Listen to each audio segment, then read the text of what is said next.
ನಿಮ್ಮಗಲ್ಲ ರಾಯಣ, ನೀನು ಬಾಗಿಲು ಕಾಯಿ ಸಿಪಾಯಿ, ನಿನ್ನ ಜೊತೆ ಮಾತನಾಡು ನಾನು ಬಂದಿಲ್ಲ. ಸಾಕು ಮಾಡು ನಿನ್ನ ಅವಿವೇಕದ ಮಾತುಗಳನ್ನು.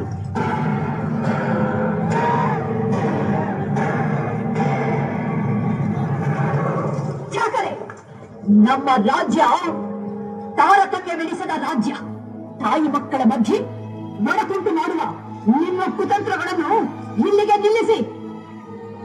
ರಾಯಣ್ಣ ಬಾಗಿಲು ಕಾಯುವ ಸಿಪಾಯಿ ಅಲ್ಲ, ಕಿತ್ತೂರ ಕಿರಿ, ನನ್ನ ದತ್ತು ಪುತ್ರ. ಈ ಆಸ್ಥಾನದಲ್ಲಿ ಮಾತನಾಡುವ ಹಕ್ಕು ಕಿತ್ತೂರಿನ ಸಮಸ್ತ ಪ್ರಜೆಗಳಿಗೂ ಇದೆ. ನಿಮ್ಮಂತೆ ಜೀತಕ್ಕಾಗಿ ದುಡಿಯುವವರು ಎಲ್ಲರೂ ಇಲ್ಲ, ದೇಶಕ್ಕಾಗಿ ದುಡಿಯುವವರಿದ್ದಾರೆ.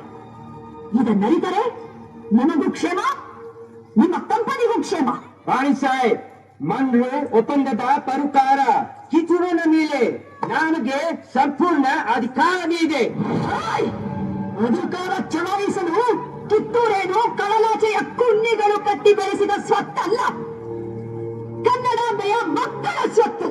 ನೀವು ಚಿನ್ನದೊಂದಿಗೆ ಚಲಾಟ ಆಡುತ್ತಿರುವಿರಿ, ಸಿದುಮತಿನ ಮೇಲೆ ಕುಳಿತು ಆಟ ಆಡುತ್ತಿರುವಿರಿ. ಇದರಿಂದ ಕಿತ್ತೂರಿನ ಪ್ರಾಣಹಾನಿ ಮಾನಹಾನಿ ಆಗುವುದು ಖಂಡಿತ. ಕನ್ನಡಿಗರ ಮಾನಾಭಿಮಾನ ನಿನ್ನಂತ ಕಚ್ಚಿಲಾಗೆ ಗೊತ್ತೈತಿ. ಇದು ಕೆಚ್ಚದ ಕಲಿಗಳ ಬೀಡೈತಿ, ಅಂಜಿಕೆ ಎಂಬುದರಿದಿನ ನಾಡೈತಿ.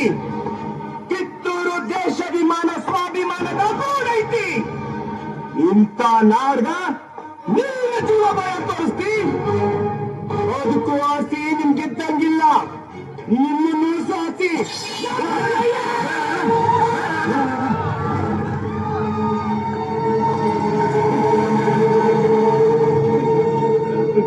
ಸಮಾಧಾನ ರಾಯಣ್ಣ, ಆಕ್ರೋಶ ಬೇಡ, ಸಮಾಧಾನ.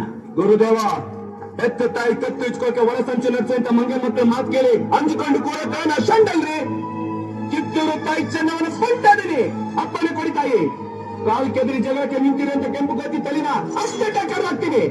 ರಾಯಣ್ಣ, ಶಾಂತಿ ಸಮಾಧಾನ ಕನ್ನಡಿಗರ ಹುಟ್ಟು ಗುಣ. ಅದಕ್ಕೆ ನನ್ನಿಂದ ಚ್ಯುತಿ ಬರುವುದು ಬೇಡ. ರಾಣಿ ಸಾಹೇಬ್, ಇತ್ತು ನಮಗೆ ಕಾಲತೋಟ ಅವಮಾನ. ಹೊರಟು ಹೋಗು, ನಿನಗೆ ಜೀವದಾನ ಮಾಡಿದ್ದೇನೆ. ಆಲ್ ರೈಟ್, ಇದರ ಪ್ರತಿಫಲವನ್ನು ಆದಷ್ಟು ಬೇಗ ನೀವು ಕಾಣುತ್ತೀರಿ.